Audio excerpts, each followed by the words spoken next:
Anthropology, Chapter 24, Beginning of the End, by Jason the Human. There was a lot to look forward to this year. Lyra's parents had been talking about school lately. At her age, most humans were finishing up their final year of high school, but, in all likelihood, she'd be getting homeschooled. They could tell that her education wasn't quite on track, no matter how much she tried to fake it. What she'd been learning from the history books was useful, and more than anything else, that was the subject she was behind on. When she looked at the history of other countries, ones that she had read about in her old books, familiar things started popping up, though they were all centuries ago. The recent stuff was what was important, though, and what was difficult. Other than all that academic stuff, though, Chloe was getting really excited for something she called Halloween. Lyra had been listening to her, and taking some mental notes. It would be at the end of the month, and there would be costumes and going door to door to get candy. This was clearly the human version of Nightmare Night. It was almost the same day, too. It wasn't the same harvest festival Lyra had read about. None of the same customs from her old books. In fact, Halloween was almost exactly the same as Nightmare Night. It was a little eerie, though it certainly couldn't be in honor of Nightmare Moon, could it?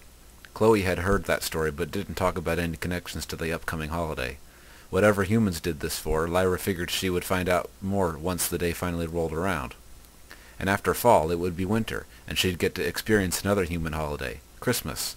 Lyra remembered how exciting and colorful Canterlot had gotten around Hearthwarming Eve, and wondered how humans in Philadelphia celebrated their winter holidays. The city was bigger. Maybe their celebration would be, too. And then it would be a new year, and she'd go through winter and spring and the next summer with her human family. It was getting a little easier to fit in each day that went by. Soon she'd be just like any other human. It had started out pretty much like any other morning in the Michaelakos household. When Lyra woke up, she could hear the faint sound of her father typing on the computer in his study down the hall. She got dressed in a t-shirt and jeans and headed downstairs for some breakfast. Eventually Chloe came downstairs, got a quick bowl of cereal, and sat down across from Lyra. They talked a little while, not always about Equestria either. As Lyra had hoped, those stories had just gotten her sister to open up to her. She also told Lyra about her school lessons and the new friends she'd made in her class. "Will you take me out trick-or-treating?" she asked suddenly. "That's the candy part, isn't it?" Lyra said. "Obviously." Lyra grinned. "Of course, that's my favorite." "All right, Chloe, are you all ready?" Dad had just come downstairs.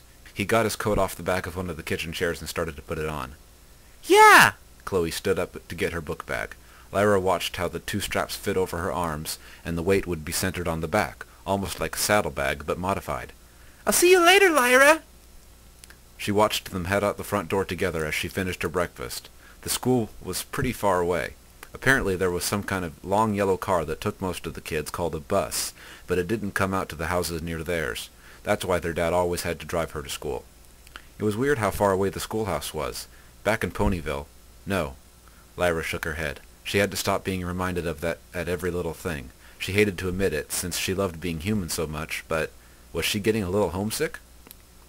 More footsteps coming down the stairs, and then her mother appeared in the front hallway. "Did they leave already?" Lyra nodded. "They just walked out the door." "Good. I'm going to head out to the store for a few things. Do you want me to pick anything up for you?"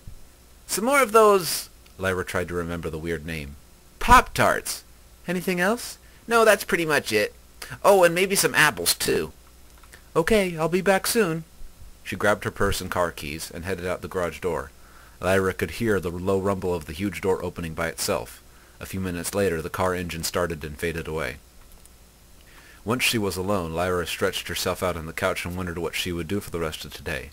The television was there, but she'd never really gotten into the habit of watching it. A couple times she had watched movies with her family, which were like entire human plays that took place in there. They used magic a few times, but her mom commented on it and called them special effects. For the most part, her own family wasn't as addicted to the glowing screen as Audrey's was.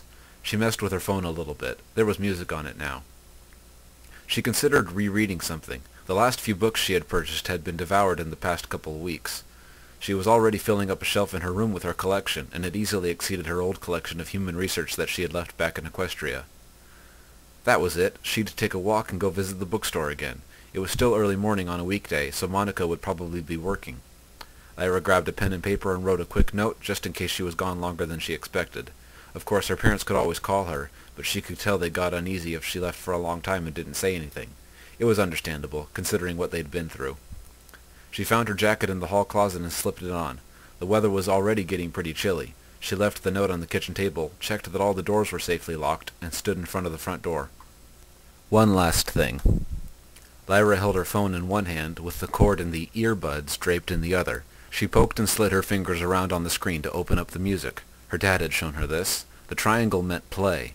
A quiet, crackly sound could be heard from the tiny speakers. Not sure what to expect, she slowly inserted one of them into her ear, finding the right place to lodge it in place. And, unexpectedly, the music was now coming through her ears as clear as if the band was right there in front of her. Testing it, she took it out, pulling it away from herself. It was still barely audible, but once she put it up close, the sound was perfect. Even better than the stereo she'd used at Audrey's house. She put the other earbud in right away, and it was like all the other sounds around her had just vanished. This was wonderful. The song was a familiar one, Highway to Hell, a song she had played with Randall's band. With the music playing inside her own head, as it seemed, she headed out the door. Her usual route went through the woods around her house, through some other neighborhoods, and into the downtown area where the bookstore was. Lyra had been meaning to explore the town, check out some of the other locations around there. Maybe she would do that today. A car drove past. She hardly heard it through the heavy beats of the music pumping directly into her ears. She watched it as it went past, checking to see if it was her dad coming back from the school, but it wasn't either of her parents' cars. After it went by, she was left alone again. The music really did enhance what would otherwise be a boring, uneventful walk. There were rarely any other humans out here, either on foot or in vehicles. She stared up. The woods were looking different this time of year. The leaves were starting to change colors, and there was a thin covering of them on the road. No doubt they had been shaken off by the cars driving through. She wondered if there would be a running of the leaves to make sure the others fell off before it was time for winter. She'd done that a few times in Ponyville, non-competitively, usually running alongside Bonbon at an easy but vigorous pace. It did kind of look like Whitetail Woods out here. If it weren't for the human road going through here, and that single car that had driven past a few minutes ago, Lyra would have thought she was back there. She let those thoughts clear away for the time being. Lyra stared up at the oranges and browns above her, enjoying the music coming through her ears. It made her want to get out her guitar and learn some new songs. Maybe after she came back from visiting, "Enjoying your walk, heartstrings?" The sudden voice, unexpected and perfectly clear, had made her stop. She spun around, expecting to see someone behind her, but oddly enough she was still alone. All she could hear was her music anyway. The earbuds blocked out just about everything else. "You're getting along quite well on just two legs, I see. Like any other human. You really are one of them, aren't you?" Whoever he was, he'd called her heartstrings, and the voice was coming through her headphones. Lyra yanked them out of her ears. She was frozen in place, staring at her phone, but she knew it wasn't really coming from that. No, it had just been a trick. She knew this voice. Even if she didn't quite remember what had happened the last time he appeared, she knew enough. "I just wanted to stop by and offer my most sincere gratitude. If it weren't for you, heartstrings, I never would have found this place." His tone of voice became mocking, condescending, when he said her name. No, not her real name, just her old pony name. "And to imagine you were right there in Ponyville the entire time. If I had known there were humans left, I wouldn't have wasted my time there. No, humans are far more fun." The voice was coming from nowhere. At the same time, it was all around her. Everything was oddly still. "I'm rather fond of humans myself," he said. "I suppose we have that much in common, you and me. All that technology, right? And their hands that they use it with." Now it sounded like he was behind her, but when she spun around to face him, nothing, just more empty road. Lyra finally found her voice, though she couldn't help how shaky it sounded. "Where are you?" "Oh, I'm exactly where I want to be. Here, in the human world. Can you imagine? A separate world filled with millions of humans, and it's been right next door all along." That was right. He was in the human world. That definitely wasn't good, but for some reason all Lyra could think about was that bookstore downtown. "You're really quite a lot of fun, you humans, and just look at how amazing this world is. Leave you alone for a couple thousand years and you accomplish all of this." Her voice was a little stronger this time. "How did you get here?" she demanded. "How did you find me? What are you doing?" She heard laughter. "Ha ha ha ha ha! I think you know exactly what I'm planning. You see, I've been terribly bored, like you couldn't even imagine. I've been in need of some good old-fashioned chaos. Or, my mistake, the humans here have all new ways to create chaos. I do look forward to this, I really mean that." She gritted her teeth. The voice seemed to come from nowhere, but it was all around her. The movement through the trees. That was just the wind, wasn't it? A few scattered leaves fell in front of her. "There's more to humans than that. I've been studying them. Us," Lyra said. "We're better than that." "From the looks of things, you've all made quite enough chaos without my help. We'll see about that." The voice sounded like he was right behind her now, but she was still alone. Or was she? Was this really happening? It couldn't be. "Well, I didn't plan to visit for long, just long enough to drop in and leave you with something. You see, there's a whole world of humans out there waiting for me, and let's just say you'll be happier if you're not one of them." She felt something brush the top of her head. Her hand shot up, but it had already passed her by. Her knees went weak. Things were going blurry. "Do you realize that there are billions of you in this world? Not thousands, not even millions. I could find millions of you in just one city. And it's not too far from here, is it?" The last thing she saw was Discord's grinning face in front of her.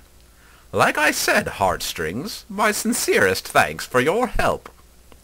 Lyra woke up groggily, feeling a bit sick. There had been some really weird nightmares lately, but that one had been the worst dream of them all. Her eyes snapped open. This wasn't her bed, though.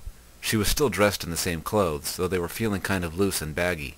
Her face was right against the hard black stone of the road, a few dry leaves scattered around. Memories of what had just happened came flooding back to her.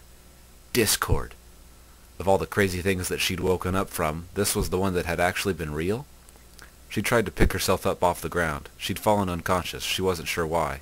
How long had she been out? It was still daylight, just kind of cloudy. It was hard to tell. She stood shakily to her feet, her spine bending uncomfortably, but then she tripped over her own tail and landed hard on her back. She let out a groan. Her forelegs stuck straight up into the air, and the loose sleeves fell down over her hooves. Lyra stared at them, frozen in horror. "That jerk!"